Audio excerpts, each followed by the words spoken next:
What makes humans humans? What do you think? Their brain. The brain, right? What do you think? Come on, whatever, yeah.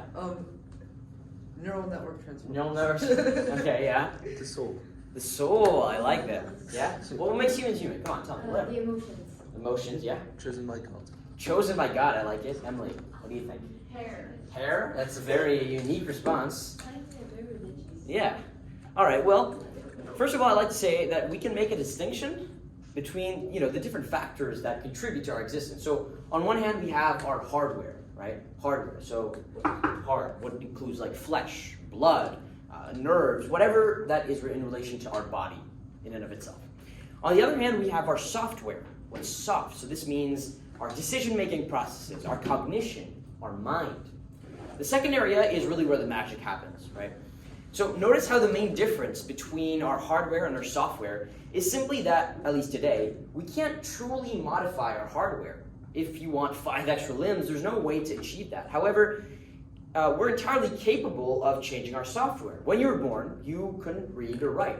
And yet today, here you are at a STEP and STEM session, and you're able to understand everything, obviously. Woo! Yeah, woo. So what if there was a way to formalize and adapt our cognitive processes, our intelligence, onto something that could help solve humanity's issues using the very tools bestowed upon us, humans? You guessed it? What is this? What am I referring to? You have an idea? Well, this is the goal of something, and that something is artificial intelligence. No way. Yeah. Artificial. Yet, as we strive... What's artificial intelligence? Let me. We strive to create intelligent machines, such as AI. We must question the very nature of learning and decision-making. Reinforcement learning, this is the science of reward-based action. I'll come back to that in a minute. This offers a window into the inner workings of the mind, forcing us to confront our own biases, our own assumptions about what it means to be alive. In the age of reinforcement learning and AI in general, we are on the cusp of bridging the gap between man and machine, or are we more at risk of losing our own humanity in the pursuit of artificial intelligence? Are we truly in control of our actions, or are we simply responding to the rewards and punishments programmed into us? Today, we will explore these age-old questions. We will be bridging the gap between human and artificial by looking at OpenAI's ChatGPT. So this system, it reached a record-shattering 1 million users in its first 5 days of existence, and it's without a doubt the most talked about topic in tech right now. So ChatGPT, what is it, first of all? It's a model, it's a type of natural language processing model known as a generative pre-trained transformer, GPT. It was developed by OpenAI, and these big two terms, right, NLP, natural language processing, and GPT are what we're going to be focusing on today, as well as the conceptual cornerstones of modern AI that were used to make ChatGPT as incredible as it is. All right. So while doing research for this session, I came across, evidently, quite a few complex reinforcement learning algorithms used by OpenAI. But today, we won't be looking at any math at all, don't worry. Instead, we'll talk more about language. So natural language processing is the cross-section of linguistics and computer science. And you're already confronted with NLP all the time. Autocorrect on your phone is NLP. Autosuggest is NLP. And things like automatic plagiarism checks also make use of NLP. But what exactly is natural language processing? Well, it's a subfield of artificial intelligence that focuses on enabling computers to understand and to interpret and generate human language. This is at the core of ChatGPT. It needs to be able to generate a human-like response. You all use ChatGPT, I presume, or you know what it's capable of, right? So let's start with the understanding part. Computers don't know English, French, or Spanish, or any other language besides numbers and vectors. So how do we get it to understand what we're saying in the first place? Do you guys have any guesses? How do you get a computer to understand what you're saying? You translate it from letters to binary? Yeah, that's a good guess. Yeah, that's pretty much what it's going to do. So there's actually 7 steps, as you can see on the board. 7 steps for success of natural language processing. So let's see how this might be applied to this sentence here. I am learning about ChatGPT right now. All right. So first, we've got, what's up? There are 6 steps. Yeah, I mean, the 7th is just the all together, but yeah. So first of all, we got segmentation. This means splitting the sentences into smaller units, or split the sentence into segments, right? Segmentation. So this, they can be processed by the NLP model directly. So we can split it into, for example, individual words, obviously, or what we call tokens.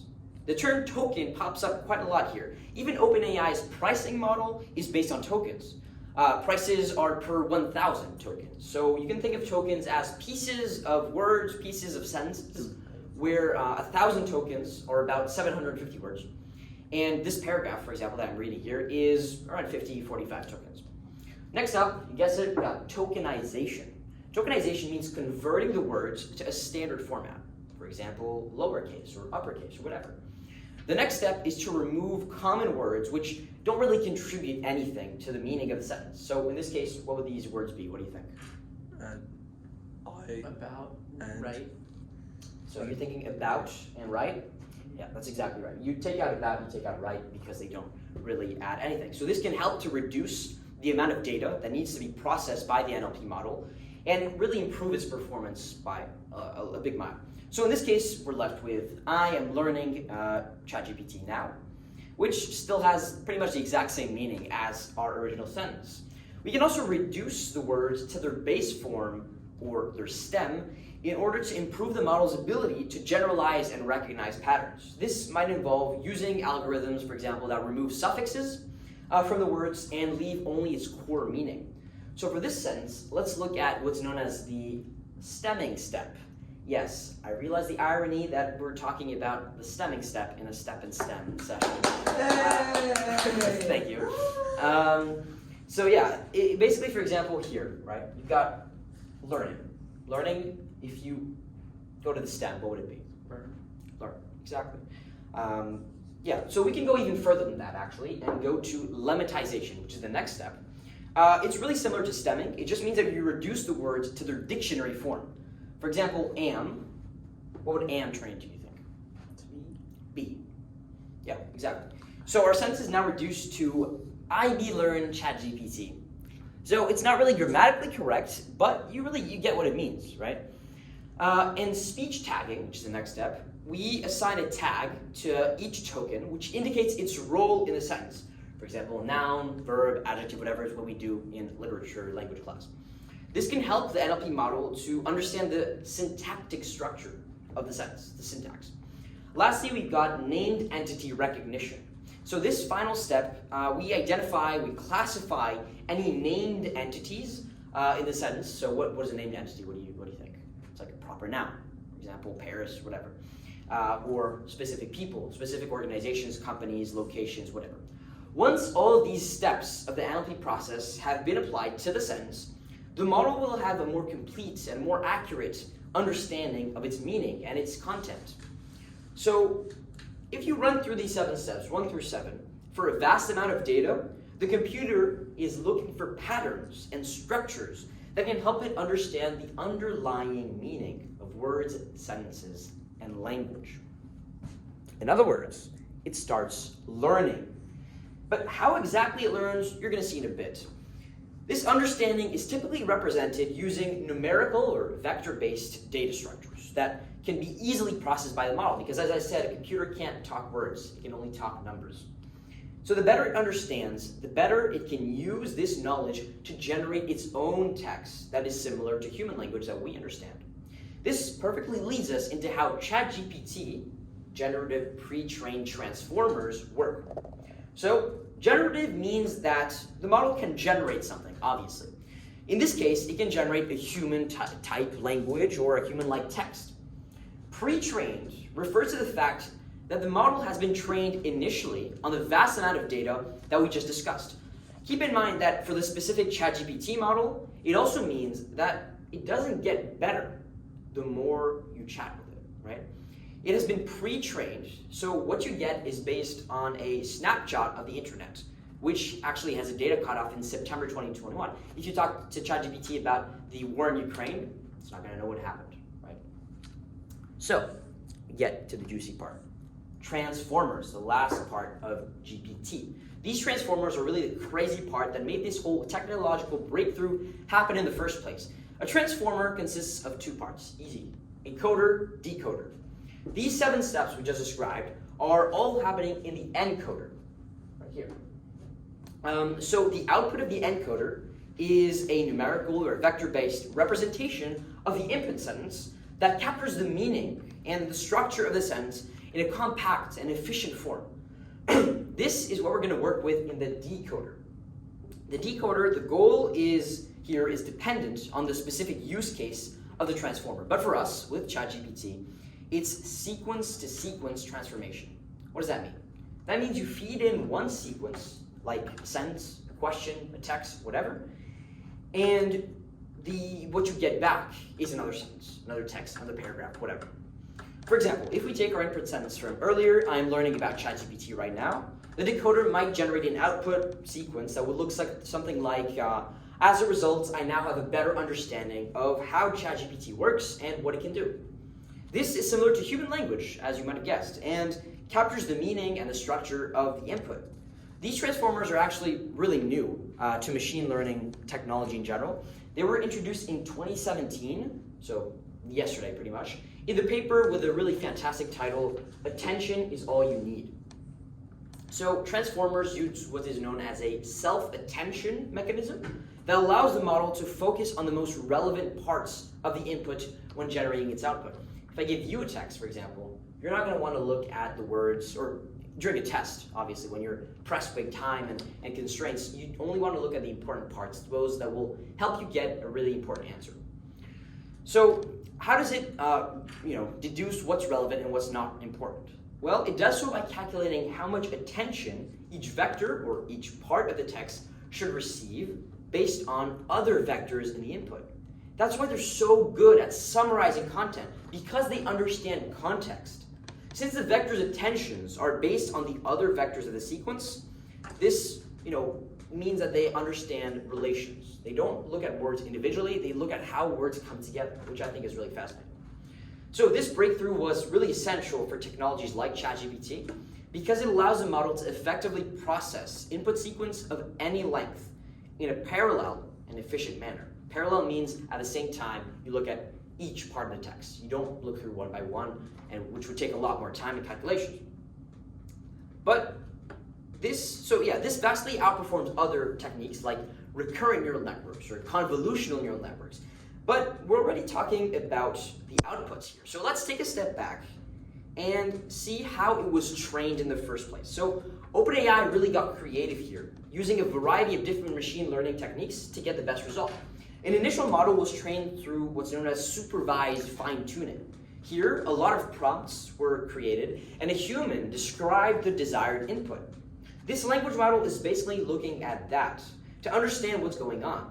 It's like if a math teacher is, explaining something on the whiteboard, and you're sitting there watching him, and you're trying to figure out what's going on and how it works. OpenAI also trained a reward model, which is quite a similar process. A prompt delivers 4 different answers, and the labeler, the humans that I described, they rank the output from the best to the worst, the most likely to least likely. This data is then fed into ChatGPT. Finally, it's about optimizing a policy against the reward model. This is using reinforcement learning. So this is really the really fun part here, because here the model is trying to teach itself how to get better. Say you have a dog, right? You want this dog to sit on command. You got a dog, Emily? Yes. Nice. What's the name of the dog? Dixie. Dixie? All right.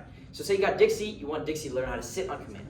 So what are you gonna do, for example? I'm gonna push her ass Push her. down. Push her what? I'm gonna push her ass down when I tell her to. All right. We'll Okay. link that out of it. Yeah. That's one way to do it. And another way is if you just show the dog a treat, right? And you say, sit. You just say the command, sit. That's not what you would do, I think, but it's what other people That's one do. way to do it. Yeah, so when the dog sits, you give it the treat as a reward for performing your desired action.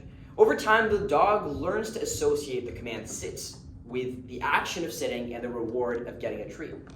Humans actually also learn naturally by this process to learn skills. You don't learn how to ride a bike by just looking at someone ride a bike all day and not doing it yourself. You learn how to ride a bike by getting on a bike, falling on your face, and just figuring out how it works.